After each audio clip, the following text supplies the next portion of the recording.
Dyma Sophie Smith gyda chrynodeb y newyddion o'r dwyrain canol a gogledd Affrica ar y 12 Chwefror 2014. Y Cenhedloedd Unedig a Syria. Yn Syria, mae'r tywallt gwad yn parhau.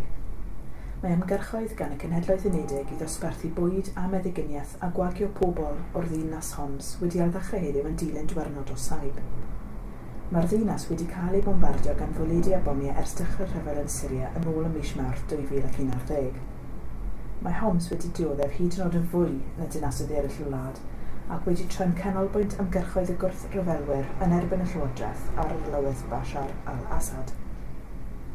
Yn Geneva, lleoliad y trafodaethau heddwch, cydnabyddodd Lachtar Brahimi, cenad arweiniol y Cenhedloedd Unedig a'r Cynghrair Arabaidd nad oedd y trafodaethau yn ffrwythlon iawn a bod trafodaethau'r wythnos hon wedi bod yr un mor anodd a'r mis blaenorol. A hynny yng nghyd-destun adroddiadau heddiw o fwy o fomiau'n cwmpa'r ddinas Aleppo.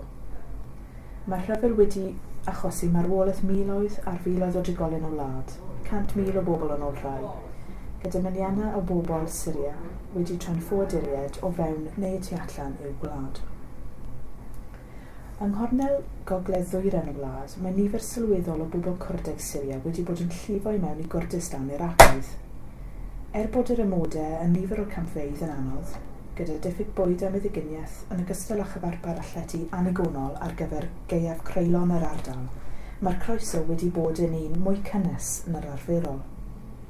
Yn y gorffennol, galwyd yr ardal lle mae'r Cwrdeg yn byw yn Gordistan, ond erbyn hyn, nid yw'r gwlad yn bodoli, ac mae gwlad hanesyddol y Cwrdeg wedi rhannu mewn i 4 yn lledu rhwng Iraq, Twrci, Iran a Syria.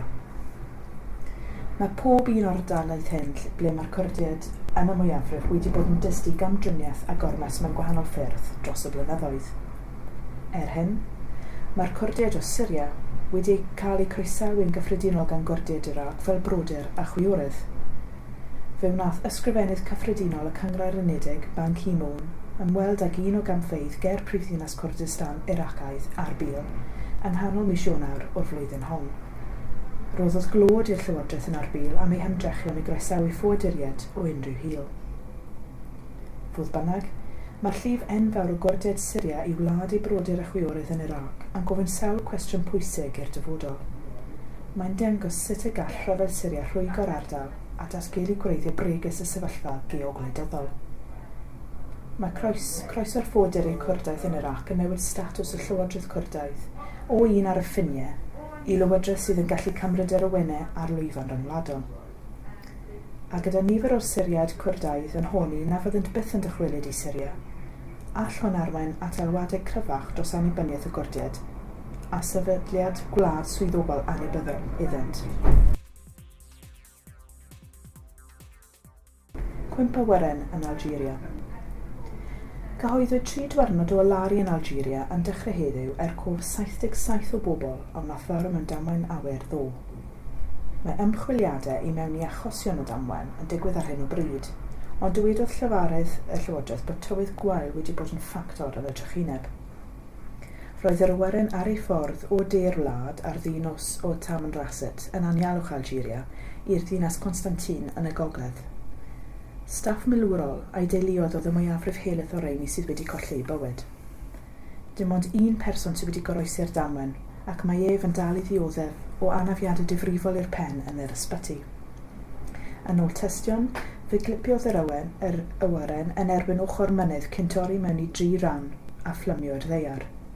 Ar hyn o bryd mae'r llywodraeth yn cadw meddwl agored, nes sydd yn ddod o hyd i focsys yr awyren, a bydd yn rhoi mwy o wybodaeth ar yr hyn a digwyddodd. Mae Tamanrasset yn ne Algeria wedi bod yn ganolbwynt milwrol pwysig am resymau diogelwch. Mae'r ardal hon yn nawr yn un o ardaloedd mwyaf peryglus y byd. Mae'r ansefydlogrwydd yn Libya yn dilyn ei chwyldro yn 2011 wedi gwneud presenoldeb milwrol yn yr ardal hon yn fwy pwysig. Ond, ar ben hynny, mae Tamanrasset yn dref ffiniol bwysig gyda'r wlad Mali, ble mae brwydr rhwng y llywodraeth a Ffrainc a'r eithafwyr Islamaidd yn parhau. Blwyddyn yn ôl, ym mis Ionawr 2013, fe gipiodd criw o eithafwyr gorsaf cynhyrchu nwy yn anialwch Algeria a bu 66 o farwolaethau yn yr argyfon gwyslon a dilynodd.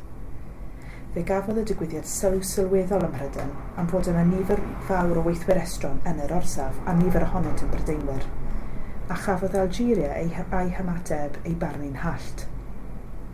Yn dilyn y digwyddiad gweidlyd hwnnw a marwolaeth gweithwyr tramor, mae Algeria bellach wedi cryfhau ei phresenoldeb milwrol yn yr ardal.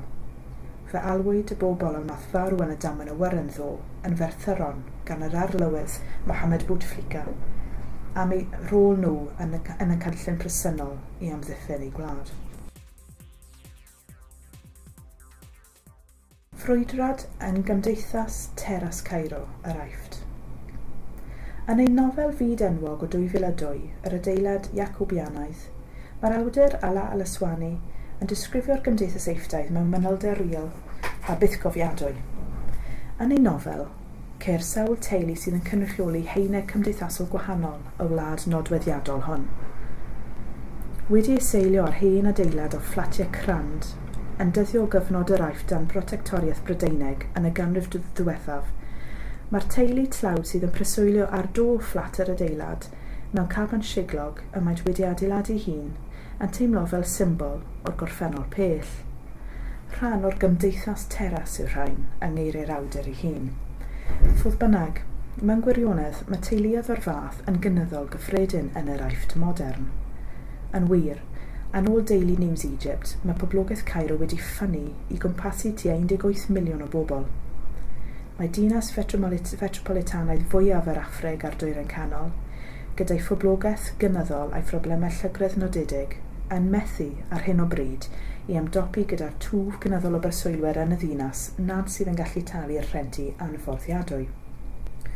Ac mae'r boblogaeth gynyddol o breswylwyr y teras y ddinas yn gorfod ymdopi gyda'r gwaethaf o'r problemau hyn.